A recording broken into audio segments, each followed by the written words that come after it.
We're going to take a first run in the Saucony Triumph 19, releasing July ahead of our multi-tester review. We're going to compare it to the 18. It's mainly an upper update, but I noted some changes that the upper produced in the ride, so please stay tuned. Okay, let's talk about the Saucony Triumph 19 releasing in July, $150, same as the predecessor.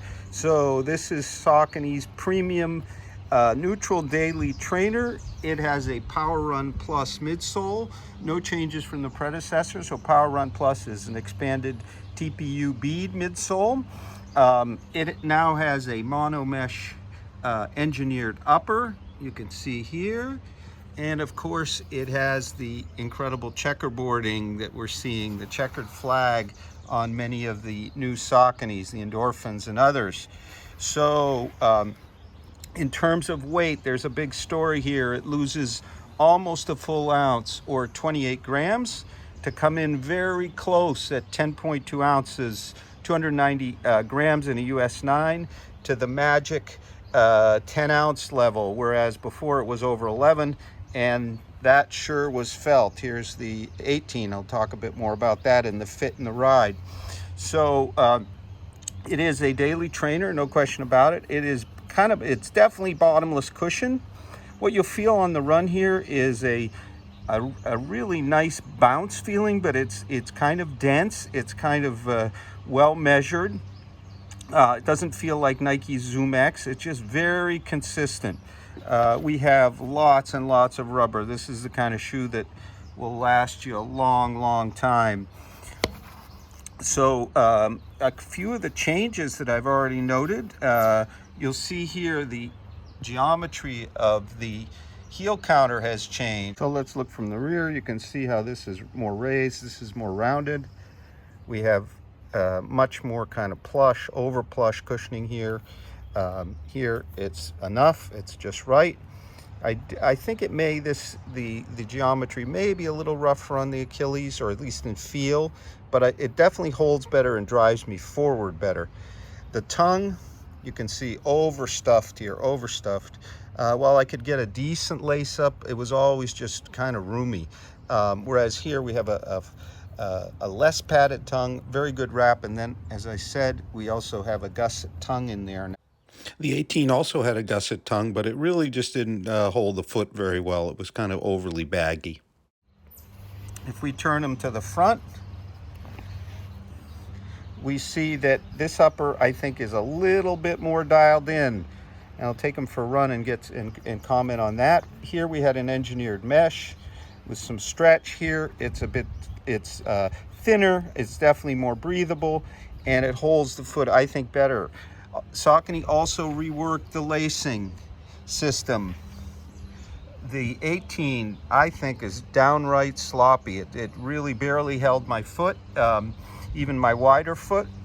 Whereas over here, we have a reworking of it. The lace up is just perfect. I haven't had to touch them walking around all day. Tell you how it all goes on the run, though.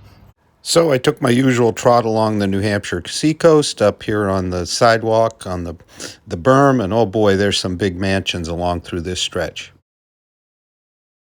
Okay, let's talk about the fit of the Triumph 19 over here on my right foot, my narrow right foot, to compare it to the 18 on my wider left foot. Well, there's no question that Saucony has really dialed down the fit here. The upper fits me perfectly for an 8.5, true to size, and this one is 2, with a kind of very consistent hold from heel to front. There's plenty of toe box length and height. However, it's I would say a bit narrower or more performance-oriented fit than the 18, which is downright sloppy. In fact, last year when we reviewed it, I found the ride really flat, and I think part of that has to do that my foot was just not that well held at midfoot, and this more plush kind of heel collar kind of had me kind of flat-footed back on the heels, whereas over here we have a higher, kind of more forward heel Achilles counter, and it moves me forward. It's really noticeable. In terms of sizing, yep, I'm true to size. I much prefer over here. However, if you were, say, somebody who sometimes gets a 2E and the Triumph 18 worked for you, kind of just barely, I think this maybe will not work for you. It'll be maybe a bit snug and narrow. However, for me, I much prefer what's going on here. This new mono engineered mesh is slightly more breathable. I could already notice that. It has a bit less stretch, so my foot was just better locked down. It really affected the ride as well. So I'll talk a bit about that now. Okay, the ride here, there's quite a bit of bounce. It moves right along. There's some big differences. I think even though the stack height remains the same between the two at 32 and a half, 24 and a half. So that's an 8mm drop. Our 19 seems to flow along a lot better. It doesn't feel as flat as the 18 did, and I think a large part of that is really the difference in uppers here. This one is sloppy, whereas now we're totally dialed in. So with an ounce less in weight, I noticed that immediately because I ran them AB, one on each foot. I just seemed to turn over better. I also felt that potentially, it's hard to tell, but potentially it also felt like maybe the outsole was a little bit firmer. I'm not sure that's the case, but I noticed a bit more pop as well, response. I usually call response pop. In terms of flexibility, it's going to get some flex. Let's look at our 18, which has more miles, so they'll flex about the same because the midsole I don't think has changed, just maybe a little bit of difference in the outsole, giving it a bit more pop, and the upper driving me forward. So it is the kind of trainer you can take out every day reliably. I wouldn't call it the fastest of all trainers we have out there, even though now at 10.1 ounces or 290 grams, it really gets in the hunt, very close to the 10 ounce level.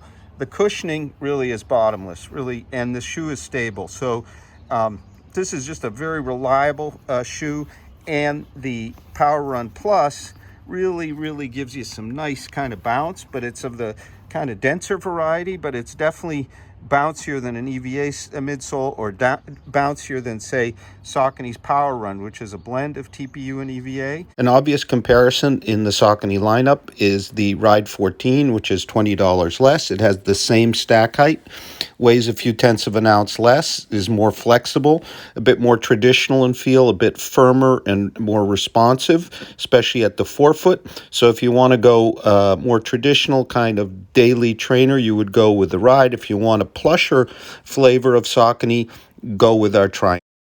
An obvious comparison in Saucony is the Endorphin Shift, which has the PowerRun midsole. It weighs just a little bit more, but has quite a bit more stack at 38, 34, and a rocker-based profile versus the more flexible traditional profile here.